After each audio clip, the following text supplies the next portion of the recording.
কাছাড় জেলায় সোনাইয়ে হত্যাকাণ্ডে গ্রেপ্তার এক প্রৌঢ়া। এক মহিলাকে খুনের অভিযোগে গ্রেপ্তার। 24শে নভেম্বর সোনাইয়ে ধানের জমিতে এক মহিলার দেহ উদ্ধার হয়। হাত পা বাঁধা অবস্থায় উদ্ধার হয়েছিল দেহ। ঘটনার তদন্তে নেমে পুলিশ আটক করে নরমালীকে। জেরায় খুনের কথা স্বীকার করে ওই প্রৌঢ়া, এমনটাই দাবি পুলিশের। এরপরই গ্রেপ্তার করা হয় নরমালীকে। ত্রিকোণ প্রেমের জেরেই এই খুন বলে সন্দেহ পুলিশের।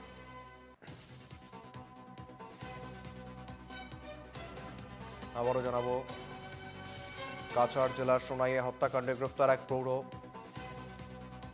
এক মহিলাকে খুনের অভিযোগে গ্রেপ্তার। 24শে নভেম্বর সোনাইয়ে ধানের জমিতে এক মহিলার দেহ উদ্ধার হয়। হাত পা বাঁধা অবস্থায় উদ্ধার হয়েছিল দেহ। ঘটনার তদন্তে নেমে পুলিশ আটক করে নরমালীকে। জেরায় খুনের কথা স্বীকার করে ওই প্রৌঢ়, এমনটাই দাবি পুলিশের। এরপরই গ্রেপ্তার করা হয় নরমালীকে। সঙ্গে রয়েছেন প্রতিনিধি আদুল আহমেদ, জানবো আরো বিস্তারিত। আদুল, কার্যত নরমালী নামে এক ব্যক্তিকে ইতিমধ্যে গ্রেপ্তার করা হয়েছে এবং তিনি পুলিশি জেরায় খুনের কথাও স্বীকার করেছেন বলেই দাবি করছে পুলিশ। কি রয়েছে আপডেট?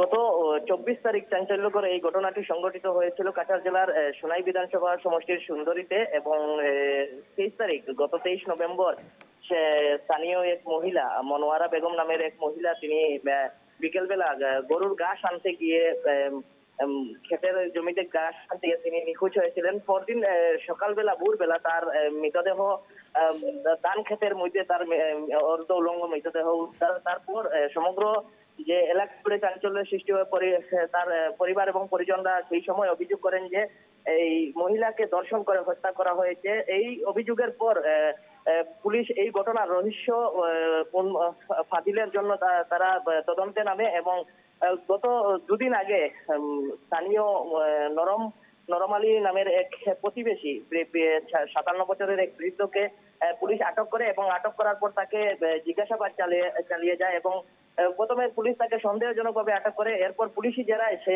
হত্যার কথা স্বীকার করে এবং সে স্বীকার করে যে কাটি দিয়ে সেই মহিলাকে সে ক্ষেতের জমিনে হত্যা করে এবং হত্যা করে সেই ধানের ক্ষেতের মাঝে সে লুকিয়ে রাখে এবং তার এই স্বীকারোক্তির পূর্বক তাকে গতকাল গ্রেফতার করেছে এবং গ্রেফতার করে আদালতের নির্দেশে তাকে জেলে প্রেরণ করা হয়েছে। এবং পুলিশের সূত্রে জানা যায় যে সে জানিয়েছিল যে স্থানীয় অন্য এক পুরুষের সাথে এই মহিলার সম্পর্ক ছিল এবং সেই সম্পর্কতেও সে নিজে সহ্য করতে না পেরে বা সে ক্ষুব্ধ হয়ে তাকে হত্যা করেছে বলে জানা গিয়েছে। কিন্তু এখানে আরো কিছু রহস্য রয়ে গেছে, এখানে এই ঘটনার সঙ্গে আরো কেউ জড়িত থাকতে পারে বলে পুলিশ সন্দেহ করেছে এবং এই মহিলাকে ধর্ষণ করা হয়েছিল কি না সে তাও কিন্তু এখনো রহস্যের আবর্তে রয়েছে। পুলিশ এই ঘটনার সম্পূর্ণ রহস্য ফাদিলের জন্য এখনো তদন্ত চালিয়ে যাচ্ছে। পুলিশি সূত্রে জানা গিয়েছে যে এই ঘটনার সঙ্গে আরো কয়েকজন গ্রেফতার হতে পারে।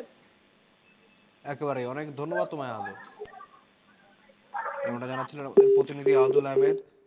কার্যত এই ঘটনায় আরও বেশ কয়েকজন গ্রেপ্তার হতে পারেন এমনটাই কিন্তু অনুমান পুলিশের। ইতিমধ্যেই নরমালী নামে এক ব্যক্তিকে আটক করা হয়েছে, গ্রেপ্তার করা হয়েছে এবং পুলিশি জেরায় খুনের কথা স্বীকার করেছে সে।